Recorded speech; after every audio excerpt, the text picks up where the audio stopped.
Hi guys! Welcome back to Luis Goes Places. This time, ibang level ang adventure natin. Kasi we're in Jerusalem. Isa lamang ito sa pinaka-importanteng lungsod sa buong mundo. Lalo na sa mga Kristiyano, Hudyo at Muslim. Pero kahit anuman ang paniniwala mo, promise ang dami mong ma-experience dito.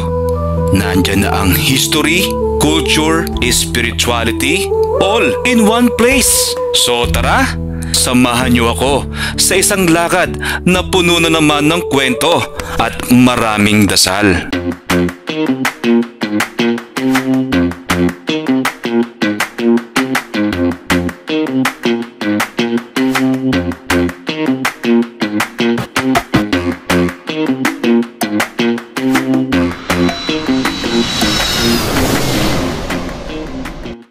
So eto na guys, andito na tayo sa Damascus Gate, isa sa mga main entrances papasok sa Old City ng Jerusalem. Dito raw talaga dumadaan yung mga pilgrims noon at hanggang ngayon sobrang buhay na buhay pa rin ang paligid. Kaya nga lang may mga tindahan na, restaurant at may money changer din kung saan nagpapalit na rin ako ng baon kong dolyar.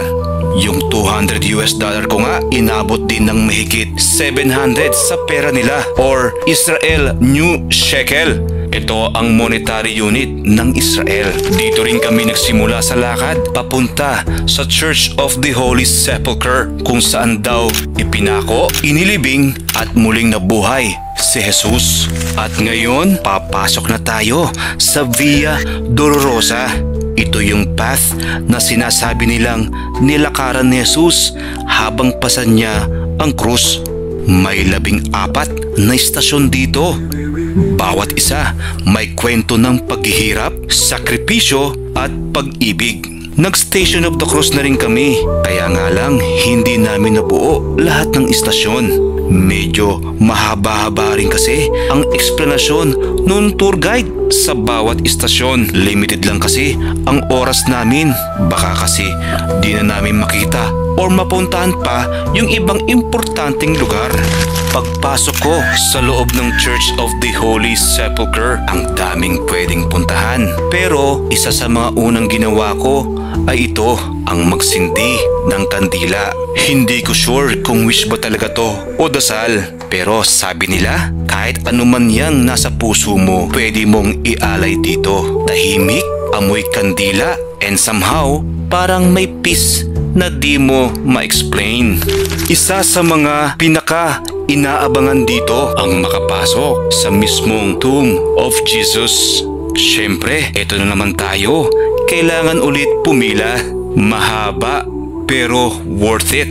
At habang nasa pila kami, may biglang lumapit na kung tawagin nila ay hero monk or pinaghalong monk at pari. May hawak siyang insense na tila ba binabasbasan niya yung paligid, lalo na yung Chapel of the Angel na nasa tapat ng tomb. Amoy usok pero hindi nakakainis. Actually, parang secret yung vibe. Tahimik lahat ng tao, walang cellphone, walang daldalan. Parang automatic, lahat nagre-reflect. Ito naman ang Chapel of Adam. Ayon sa tradisyon, dito raw inilibing ang unang taong si Adam. At sa mismong ibabaw ng lugar na ito, ipinako si Jesus. Sabi ng mga sinaunang Kristiyano, nang pumatak ang dugo ni Jesus mula sa krus, dumaloy ito sa bitak ng batong ito at umabot sa bungo ni Adam. Isang matinding simbolo ng pagtubos mula sa kasalanan patungo sa kaligtasan.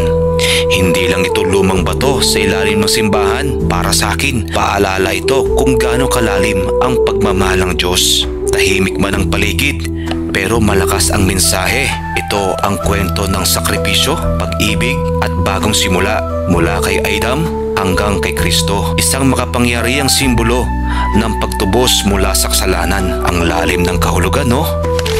At ito naman yung tinatawag na Stone of Unction. Dito raw inilagay ang katawan ni Jesus after ipako siya sa krus. Dito siya nilinis at pinahiran ng oils bago dalhin sa libingan. Grabe, habang nakatayo ako dito, ramdam ko talaga yung bigat at kabanalan ng lugar. Kahit hindi ka reliyoso, mararamdaman mo na sacred talaga ito. Kaya naman lumuhod at nagdasal ako at hinawakan ko yung bato. Hindi lang bilang turista, kundi bilang isang taong humahanga sa ginawa ni Jesus para sa atin.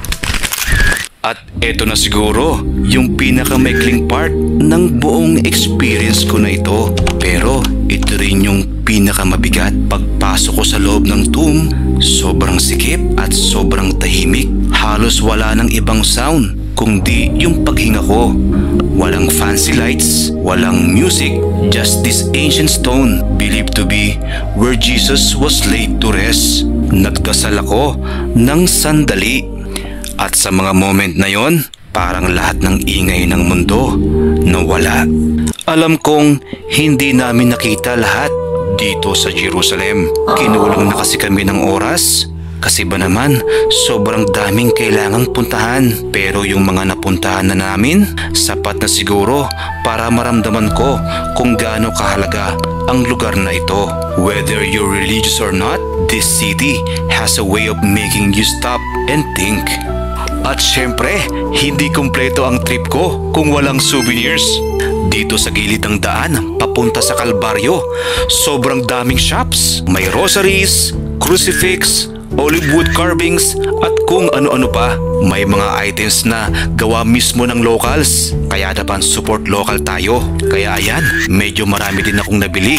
At siya nga pala, kung bibisita kayo rito balang araw, tip lang, tumawad kayo ng konti pero with respect ha. Kasi karamihan sa kanila, super bait at very welcoming. So ito na ang huling parte ng ating Jerusalem journey. Grabe, spiritual, historical at sobrang unforgettable.